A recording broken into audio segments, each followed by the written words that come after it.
Hey Kailyn, baby, it's your dad.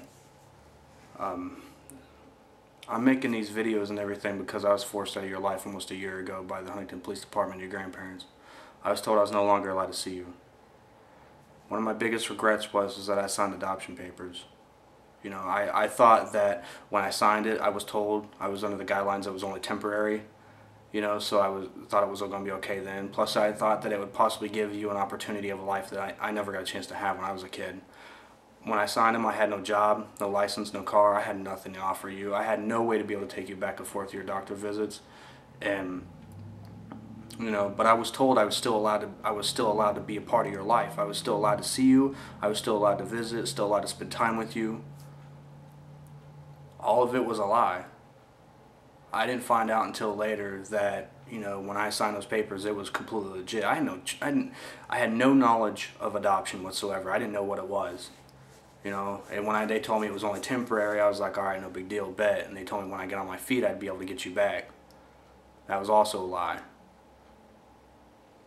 The reason why I was forced out of your life almost over a year ago is because due to the fact that your mom egged my car, and it might sound kind of stupid to say it like this, but your mother egged my car. I called up your grandpa, which would be her dad, and told him about what was going on. Well, he called her, she lied to him naturally, and then after that I was confronted, and I called him again when she started driving around my house yelling at me and calling me names and stuff out the front of the door, flipping me off.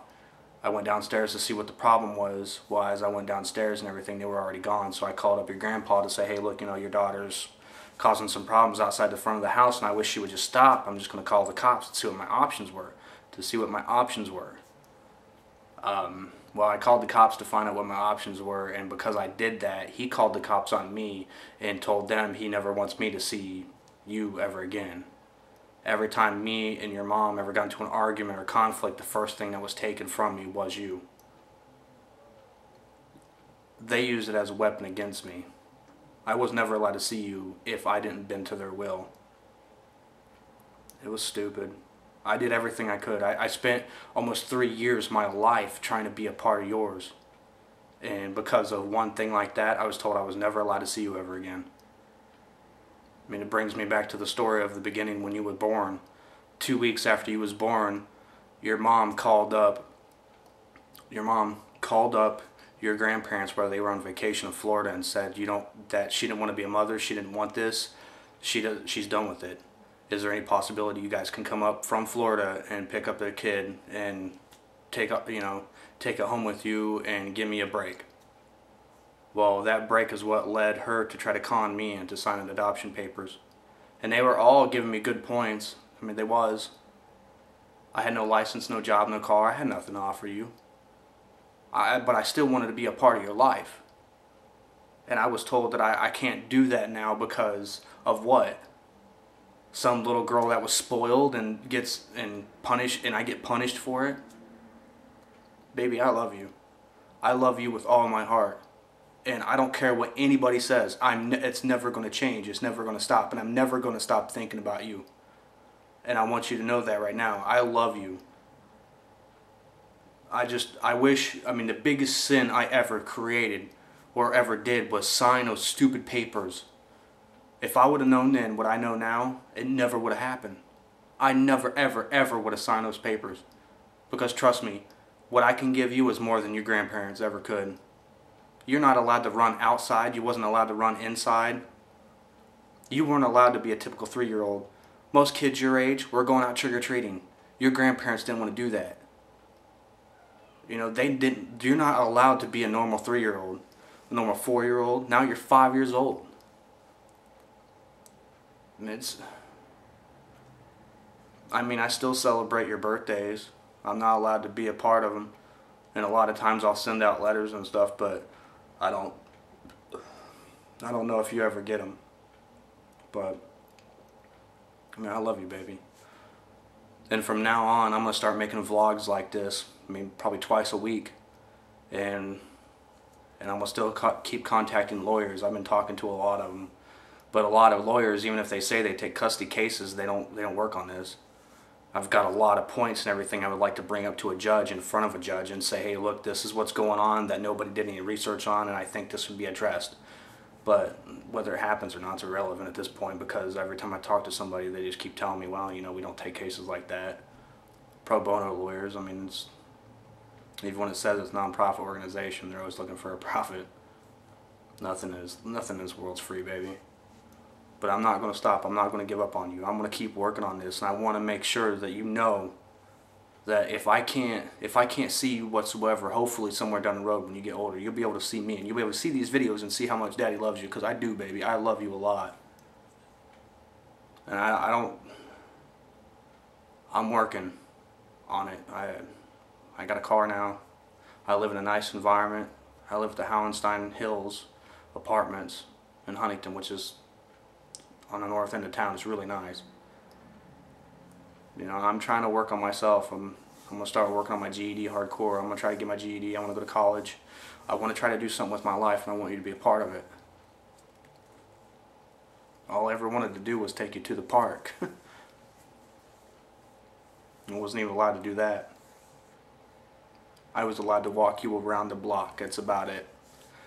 And then I got yelled at every time I let you run around outside, because if you ran outside, then that means you was allowed to run inside. If you tried to run inside, you would get hurt. If you got hurt, 3-year-olds get hurt all the time. You know, you never did anything severe. You just wanted to play. I remember the last time I seen you, man, we was on a Sunday, because those Sundays 2 to 4 is only I was allowed to see you, and then sometimes I got to stay over for an hour or so.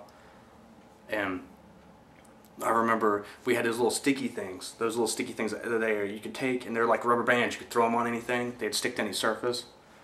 Well, your grandparents don't know this, but last time me and you was hanging out, we was laying on the bed watching Goofy movie, because we used to like to sing the songs and stuff, and we took, and these rubber bands, we took and like slinging them on the ceiling. Yeah, your grandparents don't know anything about that, but, you know, I'm pretty sure if they know anything about this video, then they'll know then, but I don't care. They can. I don't give a shit. I want them to know how I feel about you, and I want the world to know how I feel about you. And I want, least of all, I want you to someday when you get older, I'm pretty sure YouTube's going to be a big thing by then. A big thing. Everybody's going to be doing it, but not like they're not doing it already, but still, it's just a fact that I want you to be able to see these. I want you to know. I want you to hear me. If I can't see you, then you can see me, you know? And I'm always thinking about you. I got pictures of you all over the place. I do. I got pictures of you all over. I put them next to my Xbox. I got some in the bedroom. You're always on my mind, always on my thoughts. I love you, baby. And I hope that someday I'll be able to see you again. That'd be awesome. And maybe we'll take that trip to the park. I mean, I would like to be able to do it while you're still kind of young. I mean, you're 5 years old now. You know, but you'll be turning 6 this January coming up. Man, you're getting so big. And last time I heard, you know, from a friend of the family, or a family member, was that you look just like me, which I'm hoping not, because my forehead, dude, I swear to God, I could stop traffic with that, but, you know, but it's just, I don't know what else to say. I mean, I want to be a part of your life again. Daddy loves you. And I hope that someday when you see this, you'll know, you know what I mean? Like, it's that no matter where I went, no matter what I did, if you ever get a chance, if you ever see these videos, by all means, man, send me a message, let me know what's up. If you've got a cell phone by that time, send me a number. I would love to get in contact with you. I would love for you to be able to get in contact with me. But yeah, I'll see you in the next video. I'll be making 2 of them, usually 2 of them a week until I die. But I love you, baby. And I'll be seeing you soon, okay?